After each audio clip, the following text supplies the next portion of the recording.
The Lord be with you. A reading from the Holy Gospel according to Mark.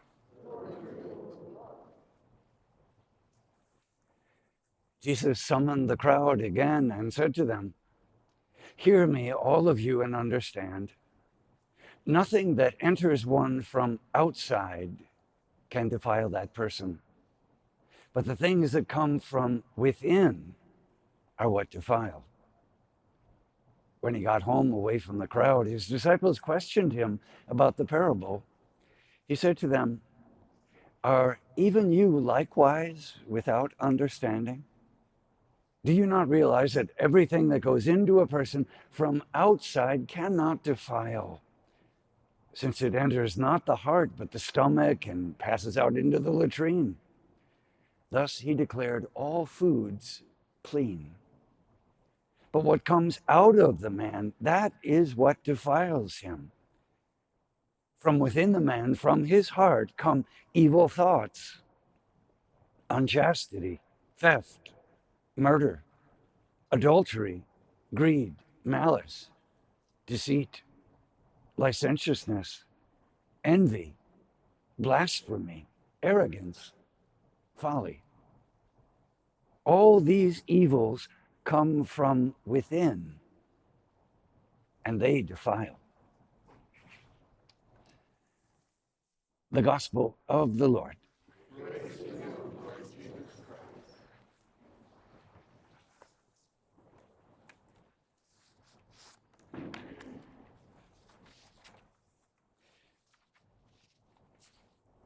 Today's Gospel from Mark chapter 7 follows immediately upon the Gospel we heard yesterday. But let me just remind you that the Pharisees were criticizing Jesus because his disciples were not washing their hands before they ate. Jesus comes right back at their criticism and calls them hypocrites, that they're focusing on a minor tradition and they're missing the big picture. To make it more obvious, Jesus follows up on that and he says, the issue is not what we eat.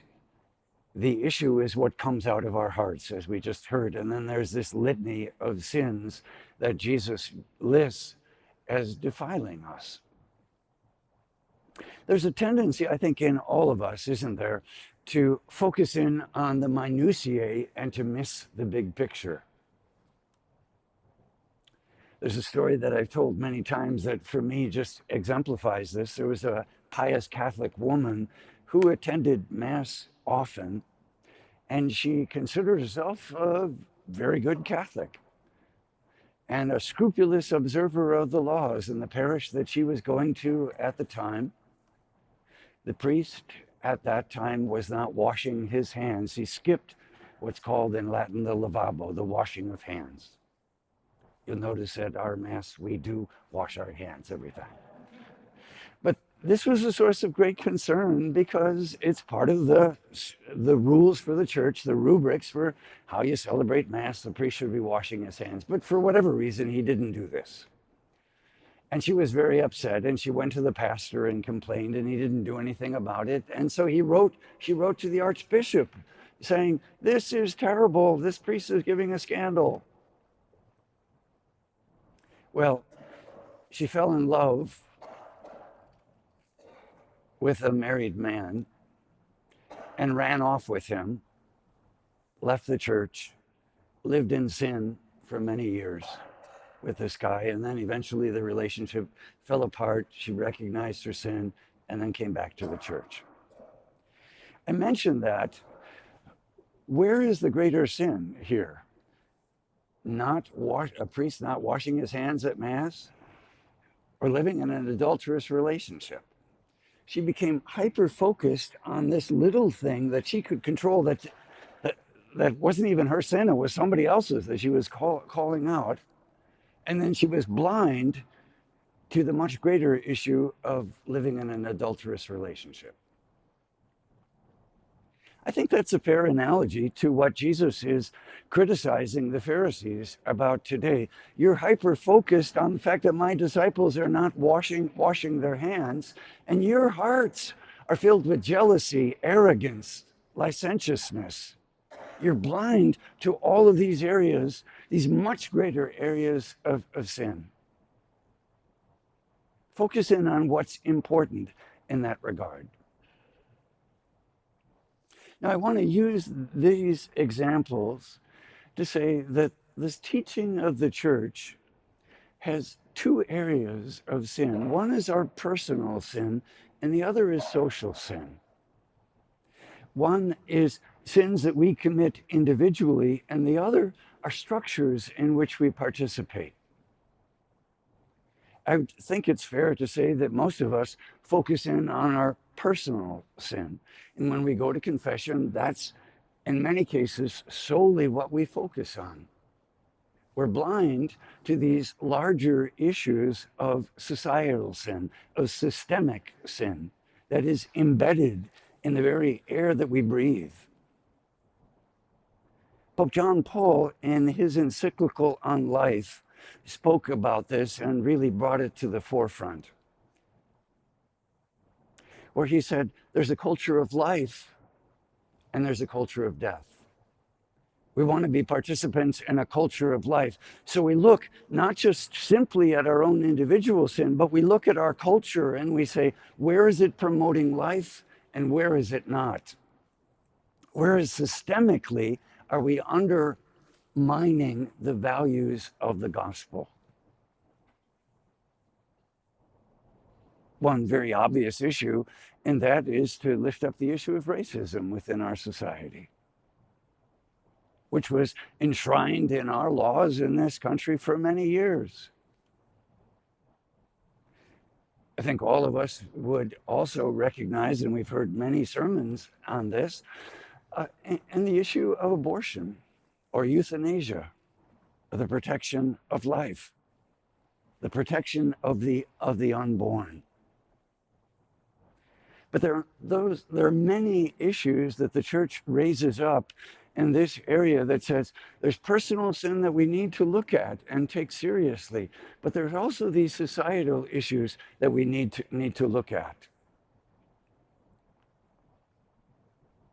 As I said, abortion would be one of those. Racism, the death penalty has been raised up by Pope John Paul, Pope Benedict, Pope Francis.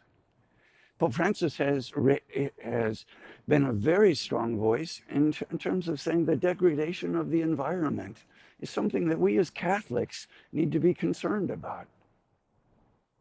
And most recently, what has come to the forefront is immigration policy. Faith inevitably spills over into public life. And our faith deals with these issues that are inextricably political. Now, the purpose of a homily is not to talk about politics, but it is to address our Catholic social teaching that spills over into the public sphere. We cannot not talk about racism. We cannot not talk about abortion. We cannot not talk about the death penalty. We cannot not talk about the environment. We cannot not talk about immigration and be true to Catholic social teaching. 2 days ago, Pope Francis issued a letter to every bishop in the United States talking about the immigration policy. A letter that comes from the Pope to every bishop in the country, I think is pretty important, that we need to raise up. And what did he say? Well, he began by quoting Pope Pius XII. He called it way back in 1952, Pius XII issued an apostolic constitution on immigration. At that point, in the end of World War II, there were these mass migrations back and forth. And Pope Pius XII issued that, and he said, we're called as Catholic Christians to welcome the migrants in our midst. And then he tied it in to the Holy Family, Jesus, Mary, and Joseph, who were immigrants, who were forced because of the ungodly Herod to leave their homeland and to flee for their lives and go to Egypt. Thank goodness that the Egyptians welcomed them, allowed them to enter. Pope Francis, in his letter to the bishops, call this the Magna Carta, the great declaration that began the churches talking about in a systematic way this issue of immigration. Now I quote what Pope Francis wrote to the bishops. I have followed closely the major crisis that is taking place in the United States with the initiation of a program of mass deportations. The rightly formed conscience cannot fail to make a critical judgment and express its disagreement with any measure that tacitly or explicitly identifies the illegal status of some migrants with criminality. In other words, you can't say that simply because a person is in this country illegally or undocumented that they're a criminal. He said the rightly formed conscience can't say that. Then he goes on and he acknowledges the rights, which is part of Catholic social teaching, the right of every nation to make rules and laws regarding immigration. So he's not saying just welcome everybody willy-nilly.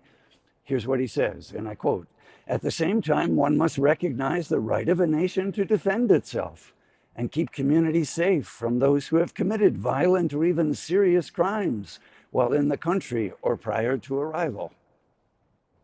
So he's affirming the rule of law. But here's the balancing thing, his third point. That said, the act of deporting people who in many cases have left their own land for reasons of extreme poverty, insecurity, exploitation, persecution, or serious deterioration of the environment damages the dignity of many men and women and of entire families and places them in a state of particular vulnerability and defenselessness. Translation, just because a person is here illegally, we have to respect their dignity and look at the reasons for why they left their country. And here, for me, is kind of the kicker. And again, I quote, Pope Francis says, this is not a minor issue. This is not a minor issue. An authentic rule of law is verified precisely in the dignified treatment that all people deserve, especially the poorest and the most marginalized. I'd urge you to go to the bishop's website, usccb.org, United States Catholic Conference of Bishops, usccb.org. And right on the homepage there, you can read the entire letter of Pope Francis to all the bishops in the country. He concludes by invoking the patronage of Our Lady of Guadalupe, and then he says, and I quote, I exhort all the faithful of the Catholic Church and all men and women of goodwill not to give in to narratives that discriminate against or cause unnecessary suffering to our migrant and refugee brothers and sisters. With charity and clarity, we are called to live in solidarity and fraternity, to build bridges that bring us closer together, to avoid walls of ignominy, and to learn to give our lives as Jesus Christ gave his for the salvation of all. Amen? Amen. Heart to heart, hand in hand, praying for grace to understand. Spirit of Jesus, open our hearts to live and to love the gospel